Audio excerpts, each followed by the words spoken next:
បាទសូមគោរពនឹងជំរាបសួរពុកម៉ែបងប្អូនទាំងអស់គ្នាថ្ងៃនេះបណ្ដាខ្ញុំនាំយកអត្ថបទមួយមកដឹងទាំងអស់គ្នាអំពីការយកសុបិនឃើញពស់ថាតើមានន័យដូចម្ដេចពុកម៉ែបងប្អូនទាំងអស់គ្នាសុបិនអំពីសត្វពស់អាចមានសភាពរស់រវើកនិងអាចរំលេចនៅអារម្មណ៍ជាច្រើនព្រោះពស់គឺជានិមិត្តសញ្ញា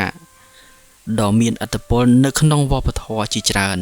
ការបកស្រាយអំពីពស់នៅក្នុងសុបិនអាចប្រែប្រួលយ៉ាងទូលំទូលាយអាស្រ័យទៅលើបរិបទនៃសុបិន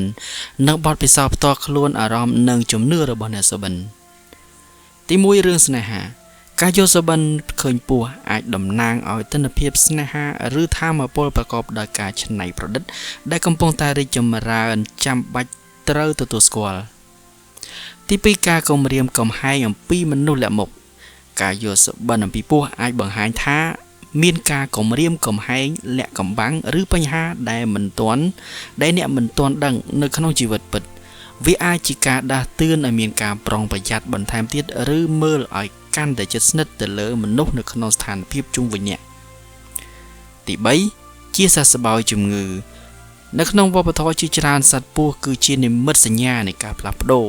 ពស់នៅក្នុងសុបិនអាចបង្ហាញថាអ្នកកំពុងតែឆ្លងកាត់រយៈពេល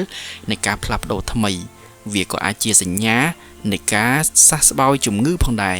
ពេលព្រោះពស់ត្រូវបានផ្សារភ្ជាប់ជាមួយនឹងនិមិត្តសញ្ញាវិទ្យាសាស្ត្រទី4ប្រាជ្ញានិងចំណេះដឹងនៅក្នុងប្រពៃណីខ្លះពស់ត្រូវបានមើលឃើញថាគឺជាសត្វដែលមានប្រាជ្ញាការសុបិនឃើញសត្វពស់អាចជានិមិត្តរូបនៃការស្វែងរករបស់អ្នកសម្រាប់ការយល់ដឹងស៊ីជម្រៅឬប្រាជ្ញានៅក្នុងជីវិតរបស់អ្នក